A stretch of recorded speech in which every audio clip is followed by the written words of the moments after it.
Semoga kita selalu sehat, tak kurang suatu apapun. Sukses selalu sahabatku. Jangan lupa like, komen, share, dan subscribe ya saudaraku. Rezeki yang selalu mengalir menanti kita. Amin ya robbal alamin.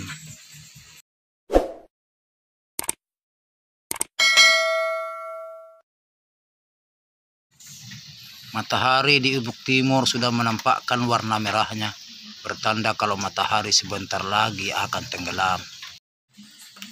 Kini menjadi gelap karena sang surya sudah tidak menampakkan lagi sinarannya, bertanda kalau siang sudah berganti malam. Aku mengambil kursi yang baru aku paku dan membawa masuk ke teras belakang rumah. Aku menjatuhkan tubuhku ke kursi itu dan menyandarkan kepalaku di senderannya. Kembuskan napasku kasar ke atas langit yang sudah mulai nampak bintang-bintang bertaburan dan indah dipandang mata. Assalamualaikum, suara wanita terdengar dari pintu utama. Aku cuek dengan suara itu karena hanyut dalam hembusan asap bergelombung yang aku keluarkan dalam mulutku. Assalamualaikum, kembali terdengar namun dengan suara yang berbeda. Aku meyakinkan kalau yang berucap salam itu bukanlah satu, tapi dua. Aku menoleh tanpa mengangkat kepalaku di sandaran kursi. Aku bangkit dari dudukku dan melangkah ke ruang tamu setelah kembali mendengar salam yang ketiga. Namun sebelum melanjutkan langkahku, aku terhenti setelah memperhatikan tubuhku yang hanya memakai celana tanpa baju. Aku kembali keluar dan mengambil handuk yang ada di jemuran lalu melilitkan ke tubuhku. Baru saja memutar tubuhku, sosok dua wanita cantik telah berdiri di pintu teras belakang yang aku tempati sekarang. Aku diam berdiri menatap mereka satu persatu.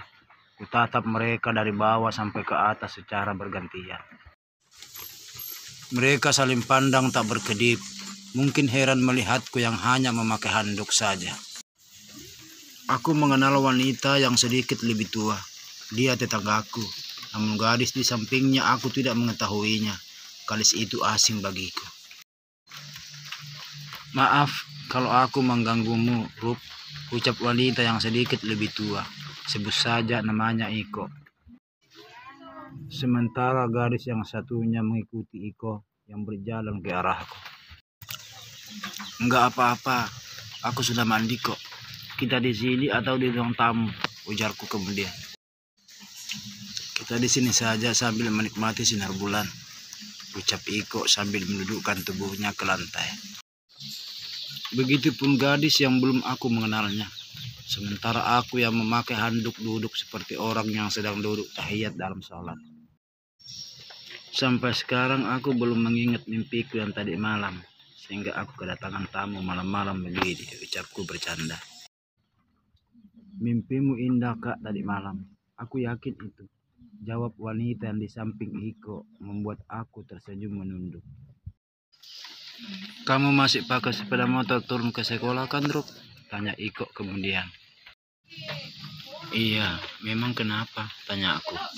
Ini anak aku namanya Ningsi. Dia mau SMA di sini, cuma belum ada kendaraan yang bisa dipakai. Memang selama ini sekolah di mana dan tinggal sama siapa? Baru melihat soalnya, tanya aku. Dia sekolah di tempat ayahnya tinggal, jawab Iko. Jadi maksudnya ini seperti apa ya? Tanya aku. Aku mau minta tolong sama kamu agar pergi ataupun pulang sekolah Ningsi ikut sama kamu. Permintaan Iko yang baru disampaikan tadi membuatku berpikir panjang dan mengembuskan napas kasar. Bukan karena tidak ingin, namun aku memikirkan sepupuku yang setiap Selasa dan Rabu ikut denganku ke sekolah. Kira-kira berapa aku bayar sebulannya? Tanya Iko lagi. Bukan begitu, cuma sepupuku, ujarku terpotong. Kalau perlu, apapun yang kamu minta, aku akan mengasih. Yang penting Ningsi bisa ikut. Lagi-lagi Iko memohon. Aku tidak bisa berbuat apa-apa, kecuali harus mengakuinya, walau aku memastikan sepupuku akan marah besar padaku. Namun sebelum mereka keluar dari rumah, Iko berbalik. Mana mamamu? Tanya Iko. Tidak ada, aku sendiri di sini, mungkin beberapa hari, jawabku. Aku pulang dulu ya, ucapnya lalu pulang. Aku kemudian berjalan kembali menuju teras belakang rumahku. Di teras aku kembali menikmati malam kesendirianku tanpa melepas handuk yang melidit di tubuhku. Entah mengapa malam itu aku merasa bahagia sekali. Padahal tidak ada juga kudapatkan tadi siang sesuatu yang menguntungkan. 1 jam kemudian kembali ada yang mengetuk pintu rumahku, lalu mengucapkan salam. Aku mengenal suara itu. Iko, itu suara Iko. Ngapain lagi ia datang? Padahal tadi aku sudah sampaikan kalau besok nanti aku kasih tahu bisanya atau tidak, gumanku. Aku melangkah ke pintu lalu membukanya. Yang berdiri di pintu Ningsi dengan kresek hitam di tangannya. Aku disuruh ibuku membawa ini buat kakak, ucap Ningsi sambil menyodorkan kresek itu kepada aku. Sebelum ku ambil kresek itu, aku melihat-lihat ke kanan dan ke kiri. Aku kurang yakin kalau yang memberi salam tadi Ningsi. Aku sangat mengenal suara Iko, karena tidak ada juga Iko yang kulihat. Aku kembali mengambil kresek itu sekaligus menarik tangan Ningsi masuk ke dalam rumah. Aku membawanya ke teras belakang. Ningsi mengikutiku tanpa penolakan. Ia kududukkan di kursi, sementara aku masuk ke rumah mengambil piring. Kenapa kakak membawa aku ke sini? Kamu mau ngapain saya? Tanya Ningsi. Aku menatap wanita itu atas pertanyaannya. Bukan begitu, aku tadi menarikmu masuk ke sini supaya kamu tidak ada yang melihat berdiri di pintu. Mau dilihat orang, jawabku. Ningsi geleng-geleng kepala. Ayo makan sama-sama, pintaku. Makan saja, kak. Aku sudah makan di rumah. Ningsi menatapku makan. Bila ia melihatku meliriknya, Ningsi mengalihkan pandangannya. Aku mau pulang, kak, pinta Ningsi. Ntar dulu, masa mau ninggalin orang yang lagi makan? Pamali bilangnya orang, tarangku. Oke, aku tunggu sampai selesai makan. Kalau perlu, aku tidur di sini. Tapi, ucap Ningsi. Tapi apa, jawabku memotong. Ada 2 syaratnya, kak. Apa itu? Tanya aku penasaran. Kakak bersedia membawaku pergi dan pulang sekolah, dan kakak jangan ngapain Ningsi. Kalau kakak sanggup, Ningsi tidur di sini. Aku terima tantanganmu, Ningsi, ujarku. Aku mendekati Ningsi dan duduk di depannya sambil menatap wajahnya. Aku nggak percaya kalau kamu nanti tidak ngapa-ngapain aku. Sekarang saja kamu sudah kayak gini, apalagi nanti. Ih, takut ujar Ningsi menaikkan bahunya. Aku tersenyum sambil berpegangan sama kedua lututnya dan perlahan naik ke pahanya. Iya kan, kakak sudah mulai, ucapnya. Ningsi menahan gerakan tanganku. Jangan, kak, aku tidak menghiraukan Ningsi. Aku berdiri dan tanpa sengaja handuk yang masih melidit di tubuhku terjatuh. Ningsi tertunduk setelah melihat piaraanku terpampang di matanya. Maaf dek, kakak nggak sengaja, ujarku mendekat. Enggak takut, ujar Ningsi namun perlahan meraih dan memainkannya kemudian dilepasnya lagi. Aku mau pulang, kak, ujarnya lagi. Benar nih mau pulang, tanyaku. Iya kak, nanti ibuku marah kalau aku lama, ucapnya mendorongku lalu berlari ke pintu. Mau ikut dengan aku ke sekolah enggak? Ujarku sambil mengikuti. Ningsi berhenti dan menoleh kepada aku. Mau, ih kakak gitu amat sih, ucapnya singkat. Ningsi kembali masuk ke rumah dan mendekatiku. Aku masuk ke dalam kamar sementara Ningsi diam berdiri di tempatnya. Aku menyuruh Ningsi masuk ke dalam kamar. Berselang lama ia berdiri di depanku. Kenapa kita ke kamar, kak? Tanya Ningsi. Masa kita di luar terus? Cuaca dingin, dek. Ayo duduk, ucapku menepuk-nepuk tempat yang ia duduki. Ningsi perlahan berjalan dan duduk.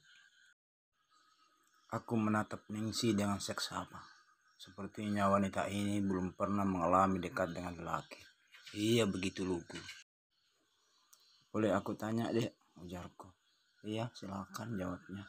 Kenapa tidak melanjutkan SMA di tempat kamu SMP dulu? Tanya, aku ingin tahu.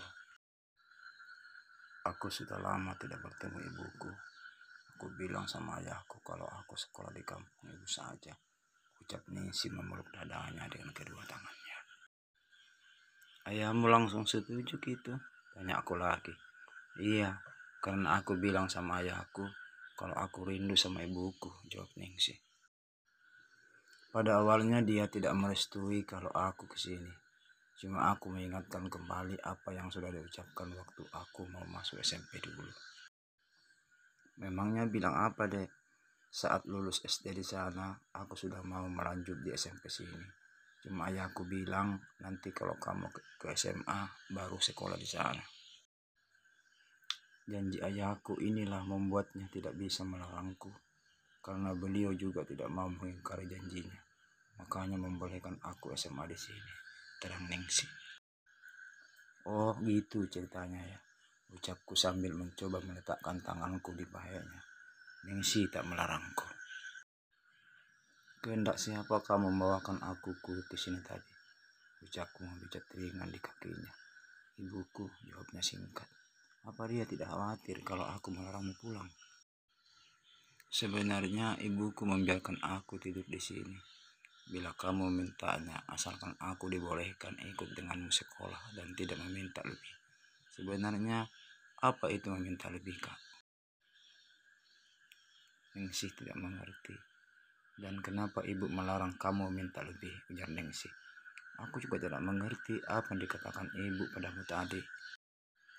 Setiap ada yang dilakukan tanganku, Ningsi tidak ada penolakannya sedikit pun. Bahkan setelah sekian lama melanglang buana, justru Ningsi dengan sengaja memegang biar aku. Karena aku anggap ini adalah pembiaran, maka aku melakukannya dengan penuh hikmat. Ningsi, inilah sebenarnya yang dikatakan ibumu. Jangan mau berani minta lebih, kataku dengan bisikan. Kenapa ibu melarang? Padahal kita sama-sama menikmati, ucap Ningsi menoleh. Aku tersenyum. Ayo kita tidur, kataku. Aku mau pulang, Kak. Atau kakak saja yang tidur di rumahku, ucapnya. Baiklah, aku berganti dulu, kataku. Kami pun turun dari rumah dan melangkah ke rumah Ningsi untuk tidur di sana.